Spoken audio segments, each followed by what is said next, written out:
Yes, there is a messianic theme running. Matter of fact, this is fascinating to me, really fascinating. I read a book by Joseph Campbell called The Hero of 1,000 Faces. He also wrote a book about myth and culture and a bunch of wonderful material. And in there he talks about how in almost every story, in every mythos, in every legend, in the history of the world, you have a certain parameter or template that every hero follows. And it goes something like this. So you have this hero who's from an unknown family, in an unknown village, in a forgotten part of the town or the world, who's called from a greater calling, from something or someone greater than himself. He hears the call, but hesitates because he's not worthy, and hesitates against it. But then after going through a period of struggle with the help of others, he embraces his calling.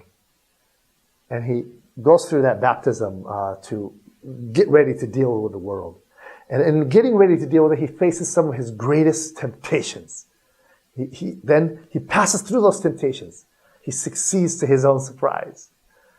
And then he faces his greatest enemy and fails. He falls flat on his face. He either goes bankrupt, he goes psychologically insane maybe, or even in some cases the hero is killed. But Joseph Campbell tells us, in all these stories though, he comes back. And somehow the hero defies all the odds and rises again from the ashes, stronger and more powerful than he's ever been before, crushes the enemy, restores peace to all the region, and is established as a Messiah-type figure who doesn't just take it and sits on his throne about it. No, he comes back to where he originally was, to his people in that old obscure town to bring peace, salvation, and hope to them. Does that sound vaguely familiar? This is actually the story of the Messiah figure in Jesus. It's echoed in Luke Skywalker. It's echoed in the Iliad and the Odyssey. It's echoed in Batman and Superman and Fantastic Four and all the great mythos and themes in history, whether you talk about J.R.R. Tolkien or even the Norse mythologies. They all have that theme in one way or another. The theme is there. And of course, there's some nuances of it and differences in the stories, but it's there.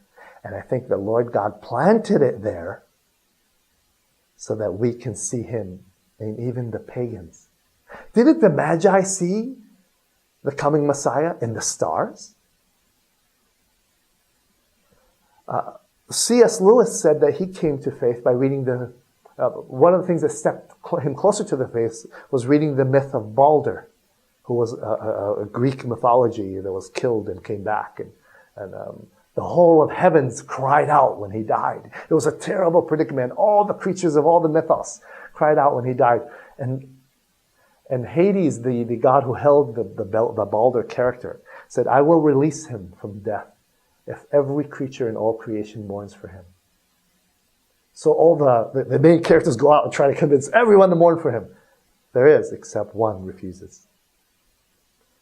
And this theme of a dying God who's trying to come back to save us resonated within Lewis. He said, who is this? Is there a reality to this? And he confronted Tolkien about it. He said, Tolkien, I read this Christ story. It's interesting. But I read about it in all the myths. It's just another myth. And you know what Tolkien told him? Tolkien, who's a convinced Catholic Christian, said, yes, it is a myth. It's a myth like the others. But here's the difference, Lewis. It's the myth that became real. It's the myth that walked among us. He is alive. And that sparked in Lewis an interest, saying, wow. And it was a few months later, where Lewis finally came around and gave his life to God and finally to Christ. So the mythos theme is everywhere if we just look for it. The mythos theme of Christ or the Messiah.